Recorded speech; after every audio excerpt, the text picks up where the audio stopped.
Meus irmãos e minhas irmãs, paz e bem. A partir da liturgia de hoje, a primeira leitura vai nos apresentar o tema central da carta aos Hebreus, ou melhor, da homilia aos Hebreus, que é Jesus Cristo como sumo sacerdote.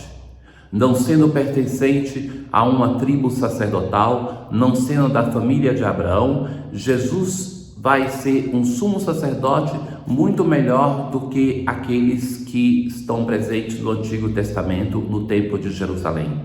Porque ele, na verdade, é um modelo para o sacerdócio do próprio povo da Antiga Aliança. No Evangelho de hoje, nós vamos ter um encontro de Jesus com um possesso. E o demônio vai chamar Jesus com um título messiânico muito preciso: Tu és o Filho de Deus, e Jesus vai impor a ele um silêncio. Por qual motivo Jesus não quer que o seu título messiânico seja apresentado a partir de alguém que não é conduzido pela fé? É isso que está no centro da liturgia de hoje. Deixemos-nos conduzir pelo nosso sumo sacerdote. Boa escuta.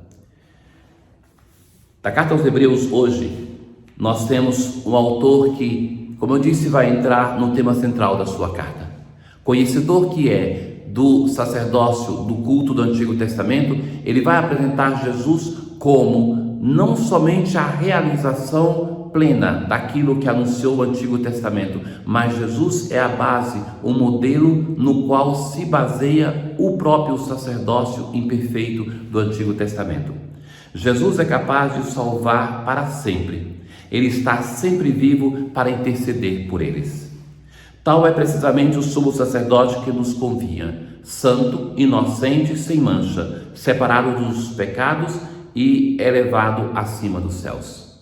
Vendo a prática dos sumos sacerdotes de Israel, o autor vai dizer: eram seres humanos imperfeitos, cheios de pecado, e que tinham que oferecer um sacrifício pela purificação própria dos próprios pecados e pela purificação do povo. Jesus não, é o sumo sacerdote que nós precisávamos, e vai descrever as características desse sumo sacerdote, que fundamentalmente é a santidade. Recordemos-nos que aquela expressão separado do povo é um modo de indicar a santidade, primeiramente do povo de Israel, depois do sumo sacerdote, que era só ele que entrava uma vez por ano, sozinho, no Santo dos Santos, para oferecer um sacrifício de louvor a Deus e pelos próprios pecados e o pecado do povo. Ele não precisa, como sumos sacerdotes, oferecer sacrifícios em cada dia. Ele já o fez uma vez por todas. E esse sacrifício de Jesus, oferecido uma vez por todas, não é o sacrifício de animais, mas a sua própria vida. Ele se oferece, e a Eucaristia para nós antecipa aquilo que Jesus vai fazer na cruz. Recordemos-nos que nós só conseguimos aceitar a cruz como uma doação e não como uma imposição na vida de Jesus, porque ele antecipou esse sacrifício de um modo ritual na Eucaristia. Os sacerdotes de Israel eram sujeitos à própria fraqueza. Por isso agora ele vai poder dizer: temos um sumo sacerdote tão grande, que se assentou à direita do trono da majestade dos céus. Ele é o ministro do santuário e da tenda verdadeira.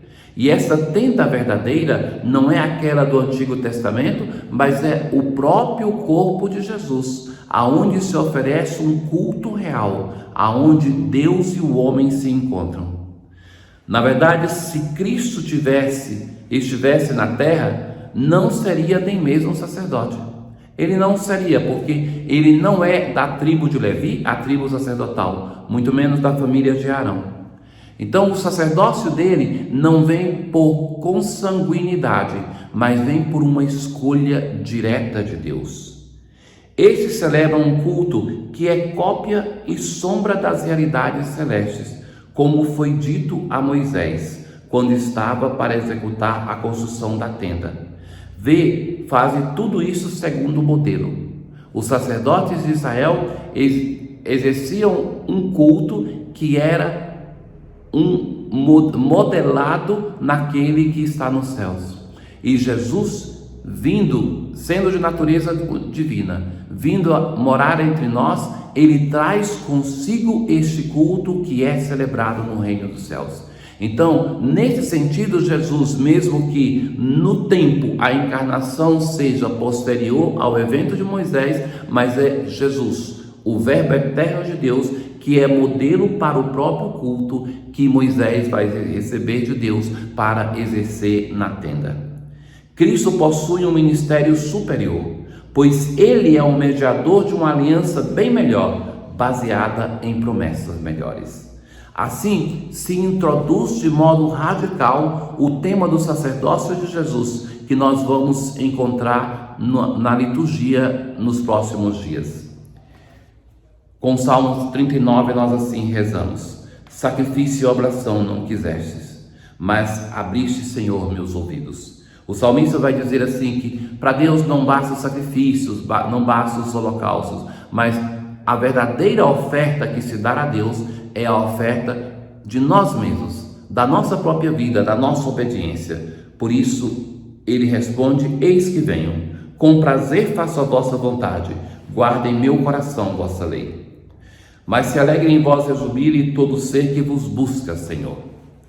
Na aclamação ao Evangelho de hoje, Jesus Cristo Salvador destruiu o mal e a morte, fez brilhar pelo Evangelho a luz e a vida imperecíveis.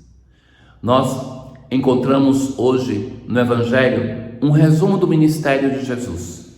Vai dizer que Jesus, ele se encontrava com muita gente da Galileia, da Judeia, a Judeia aonde está Jerusalém, da Idumeia, que está na parte vizinha de Jerusalém, Tiro e Sidônia. Tiro e Sidônia hoje são o Líbano. Então, aquilo que é o local do ministério de Jesus são diversas nações hoje. E essa gente foi ter com Jesus porque tinham ouvido falar de tudo o que ele fazia. Veja que é uma constante no Evangelho, que as pessoas ouvem falar de Jesus e querem ter um encontro pessoal com ele. Não basta, como vão dizer os samaritanos depois, que não acreditavam somente porque ouviram a samaritana, mas porque eles mesmos tiveram um encontro com o Senhor. Vejam, meus irmãos, este encontro pessoal com o Senhor, que determina a nossa fé, nós precisamos ter ainda hoje. Quantas vezes eu encontro pessoas de fé, pessoas de igreja, que vivem a prática religiosa somente baseada em uma tradição. Nasci em uma família católica, meus pais eram católicos, meus avós eram católicos. Isso é belo, mas não basta. É preciso que o encontro com o Senhor Jesus seja alimentado com uma convicção de vida. Eu creio não somente porque meus antepassados me falaram, mas porque eu fiz uma experiência pessoal de encontro com o Senhor. Aí sim, essa experiência se torna importante. Nós queremos estar com uma pessoa, não é porque ouvimos essa pessoa através da TV ou então nos falaram dela, mas porque nós tivemos um encontro pessoal e nós aprendemos a amar essa pessoa, e isso então faz com que aquela pessoa se torne alguém importante para mim. Então aquelas pessoas dessas diversas regiões vão ouvir falar de Jesus e vão querer esse encontro pessoal. Então Jesus pediu aos discípulos que lhe providenciassem uma barca para que a multidão não o comprimisse. Na verdade, a multidão no Evangelho de Marcos, ela é sempre muito ambígua. É uma expressão desse desejo de estar com Jesus, mas por outro lado também não se sabe muito precisamente o que querem. É uma experiência de fé ou estão buscando somente um taumaturgo? Jogavam-se para tocar em Jesus. Vendo Jesus, os espíritos maus caíam aos seus pés, gritando: Tu és o Filho de Deus. Mas Jesus ordenava severamente para não dizerem quem ele era. Jesus quer ser conhecido através de uma profissão de fé e não somente através de um conhecimento de alguém que ouviu dizer quem ele era. Por isso ele impõe o silêncio nos demônios que não o apresentem. Concedei-nos, ó Deus, a graça de participar constantemente da Eucaristia, pois todas as vezes que celebramos este mistério, torna-se presente a nossa redenção. Tenham todos um bom dia. O Senhor esteja convosco, Ele está no meio de nós. Abençoe-vos o Deus Todo-Poderoso, Pai, o Filho e o Espírito Santo. Paz.